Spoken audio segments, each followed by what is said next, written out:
How's it going, guys? So today is 6th May, Tuesday. We are going to do another market update to see how everything is going.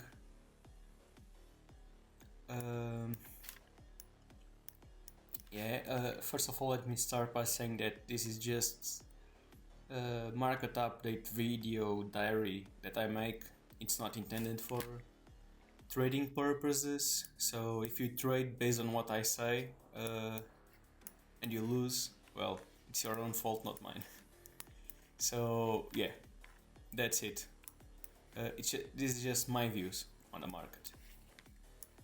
So I said in previous videos that as soon as we broke out from this downwards channel, that we will probably pump, and we pumped a lot. Now here's the thing: most of the times when we break out from a resistance like this, resistance, and even here during the pump we can see that it was a resistance. When we normally break through a resistance, the price normally retests that resistance, and we haven't done that so far. Price needs to go down, touch it, even if it's just like a week like this. We need to do it sooner or later, and so far nothing.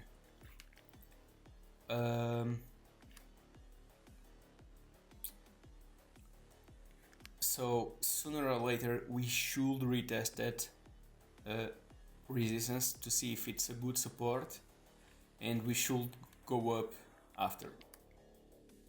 So right now there are two things that can happen. From what I've been looking and seeing, there are some big contracts right here at like 97, 98. It's somewhere around here. I don't know exactly where. I should have put it on the chart, but most of the contracts are down here, and the price normally goes to those contracts because the market makers make it so.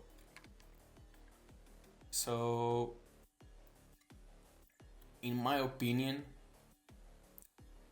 there are two possibilities that can happen right now. The price can go down. Oh, and by the way, I don't think I put it on the chart, but I know that I had it in another chart. Wait a second. Is it on the BLX?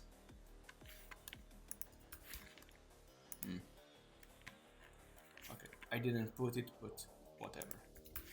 Let me go back to the bid stamp. There are right now two gaps that were formed during the weekend, CME gaps, that normally the price also fills. One of those gaps is down here at, let me grab a rectangle, it's somewhere around, where is 91? It's somewhere around here, if I'm not mistaken. Wait a second. 22, 23. It's probably a little up. Yeah, it's somewhere around here. There is a gap right here, and there is also a gap that was formed right here, if I'm not mistaken. So we got these two gaps that the price needs to fill. So there are two possibilities, in my opinion, and this is how I'm trading this. The price can do this. So right now it seems to be dumping. The price can go up, fill the gap, close the contracts. It's somewhere around here, the contract. We'll probably get a bunch of people that will go long up here, and will get stuck in those trades, and then the price will probably fall to fill this gap and to get all the contracts that are down here.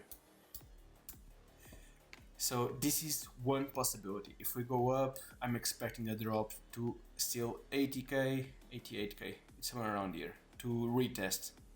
We'll probably go down here to retest the support, fill the gap, get all the contracts, and then we should start going up, which is more or less according to my to this pattern that I got here. So if we pump, this is a good place to look for a short. If we dump first, this is a good place to look for a long. I think that we'll go up to trap some more people before we head down. But if we dump first, if the price goes like this, let me change color.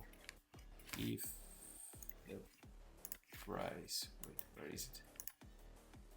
If the price goes like this first, not like this, probably something like this, and we retest somewhere around here, maybe a week or something, and we start going up, I'm not expecting a further drop after this.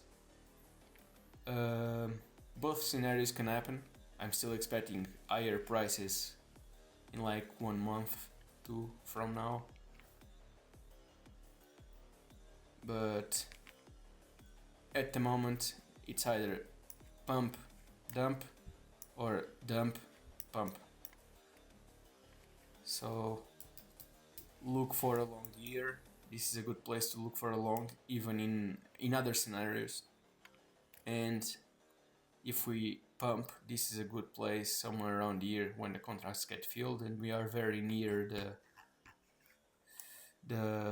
this trend line right here that comes from, that comes from these two tops. This is a good place to look for a short. The safest trades is to look for longs down here and forget the short up here, because shorts during a bull market, which we still are not something that I really like. Let me take all the drawings from the chart.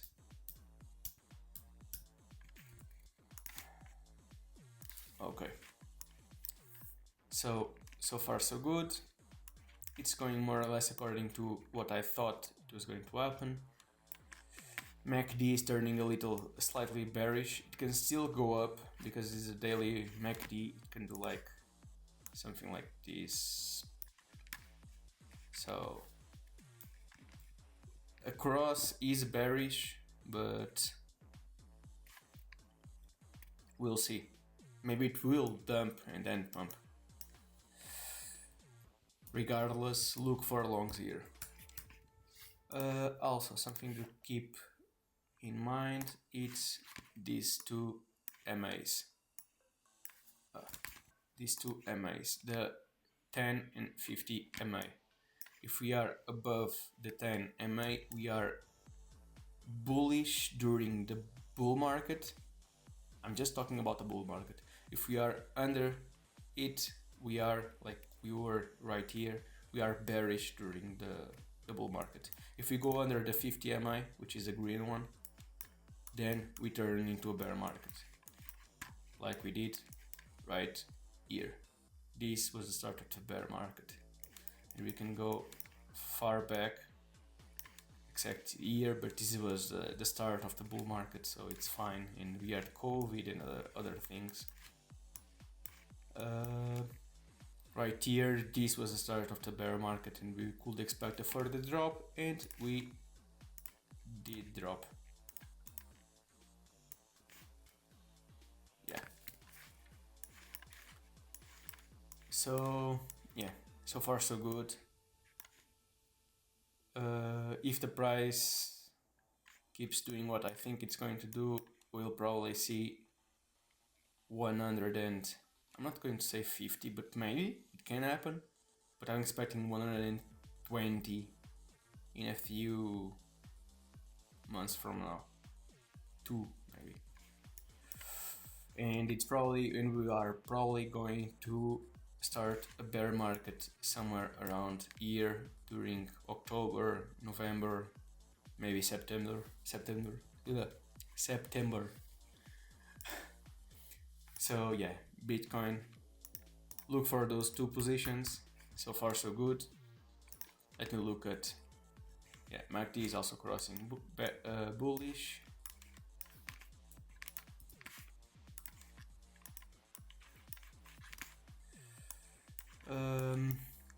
Ethereum, even though it's showing some sign of weakness right now, with the weekly candle being red, it did go through a bunch of trend lines, so it's showing some macro. It's showing. Wait, let me think. Micro is showing some signs of weakness. Macro, it's turning a little bullish. So we'll have to see. If Bitcoin drops, I still expect it to retest this trend line and for us to add up after. ETH BTC,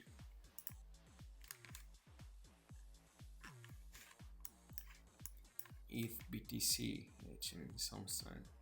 It's not the best, but we have to pass this yellow line first, this yellow trend line first, and then we need to pass this one,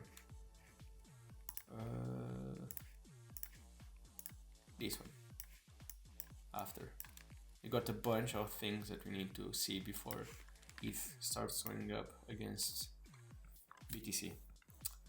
The stock market, my UNL buys are still in profit. I longed and went into debt down here.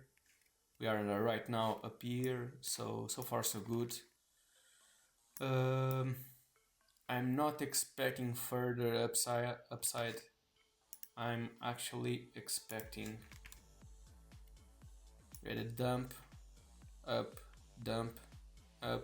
and I think we are going to dump again, and we'll probably have a double bottom around here, and then we start pumping. Something like this. Dump, pump, dump, pump, dump, and then we start slowly adding back up, but it took us like 1 year. Let me see, 21 December, and we finally broke through. This was just retests. We finally broke through in somewhere late 2023, so 2 years. It took us through 2 years in this structure to get out of, and it will probably take us a lot longer.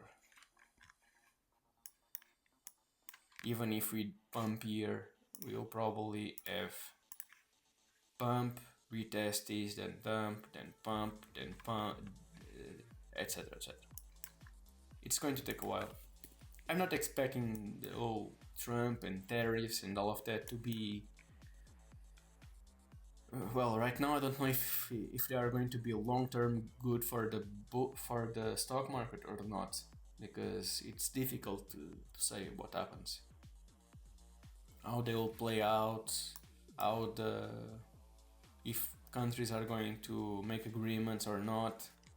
Trump is expecting them to. I have no clue if it's going to happen or not. Still, I did invest, and honestly, I think it was kind of FOMO. I should have waited, but whatever. I didn't go into debt to buy this one. It was with my income. I bought here, I think. So I need to put it better in the graph, but it was something like this. I bought it somewhere around here, in these two candles.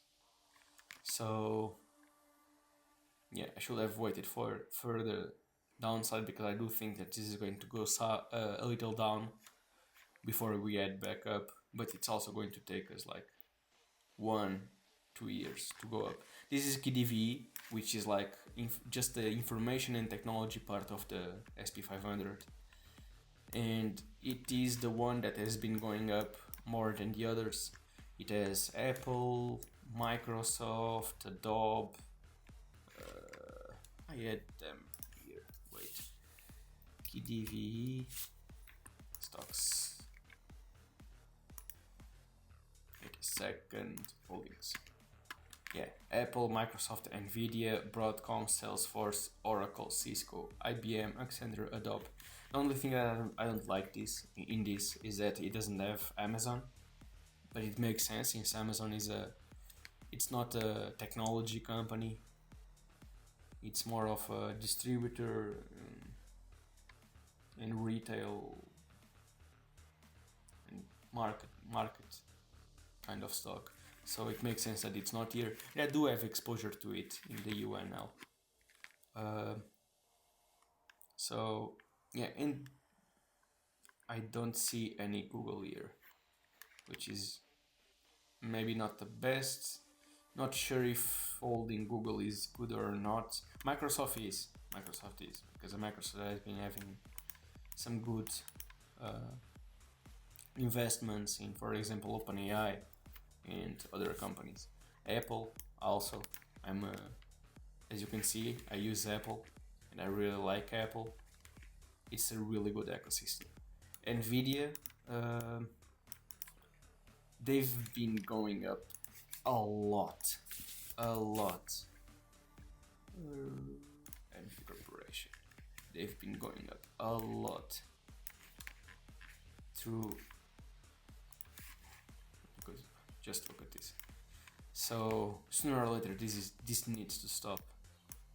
But I'm not sure if it's going to be now, because AI is like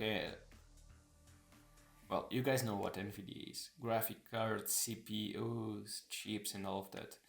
And even though the whole graphic card business is not like incredible, and it's hard to sell graphic cards, right now with AI and even crypto and other things, I do think that they will have a really good revenue and profits.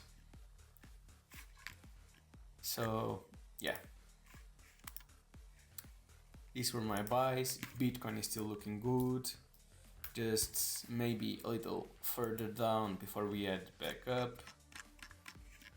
I expect this to go sideways before we head up, and that's basically it. Wait a second, just remove this.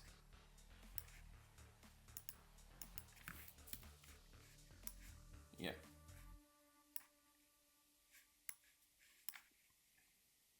I can probably take this down too, but I'll do it later. So yeah, so far so good. Bounce up.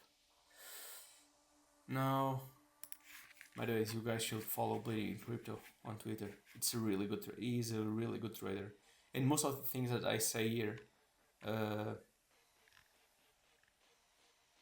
it speaks about in his daily market update videos. Some things he doesn't, like for example the MAs and all of that I like to use. But I mean, traders normally use the same methods or similar methods, so it's normal for us to speak about very similar things. You guys should follow him. He's a really good trader, in my opinion. Now bookmarks. What did I have? Yeah, Warren Buffett is stepping down. It's retiring at end of this year, age 95. The guy is still sharp at 95, which is amazing. I have this bookmark because I want to watch his 1 hour lecture. People are saying really good stuff about it. Oh yeah, I didn't. Let me see if Colin has a newly updated one. Okay, this is a good one. Global M2 supply, which normally gets Bitcoin in stocks, soak it, and grab liquidity from it and add up when it goes up. After a few, if it goes up after like 2 months, we also go up, and it seems to be going up, and Bitcoin seems to be following it. So August 160, not sure if we'll get there. Like for example, right here we got to 120, but Bitcoin never got to it. So remember that. It seems to be going up, and we should probably do the same. Give Collins a follow, because keeping up with the M2 supply is important. Not only for Bitcoin, but also for stocks, because stocks also grab liquidity from it. And if M2 supply goes up, stocks normally end up going either too. Especially, not sure if especially risky stocks. Not sure. ETH is attempting to break back into the daily cloud. I'm not really a Shimoku guy, but from what I understand, it needs to pass through this cloud to flip bullish, and we finally go up. So yeah, I think that's it. Oh, by the way, I started playing Reverse. You guys should play it too. It's probably going to have a airdrop really soon. So yeah, you guys should. The game is fun. It's not the best, but it's fun. It's one of the best Web3 games that I've seen in a while. Even though it gets kind of boring because it's always the same thing over and over and over. They need to add new features and other things.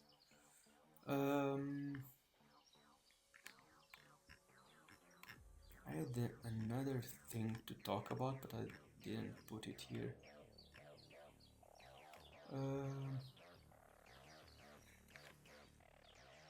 Whatever. It was something like this. The quantity of Bitcoin needed to retire. And if the price, and I do think that the price is going to keep doing this, it's not going up exponential like some people say. It's more logarithmic than exponential. Exponential is like this. This is exponential. This is logarithmic. I do think that this is probably true, because in 2040 I'm expecting Bitcoin to be much higher than it currently is. So yeah, keep stacking stacks, keep buying Bitcoin, keep buying. If you guys want to play it safe, it's Bitcoin and ETFs, world ETFs. That's the only two things that are really safe, and real estate. But real estate is less liquid to sell than Bitcoin is, and stocks, ETFs. So yeah, I think that's it. I'll keep this one, I'm not sure if short because I spoke for a while, but hope you guys keep up with the videos, and if we add down, look for a long, and if we add up, look for a short to the 88Ks. More or less, I still think that we'll probably go down to 88K to retest the previous resistance to see if it has turned into support. So yeah, see you guys in the next video. Bye.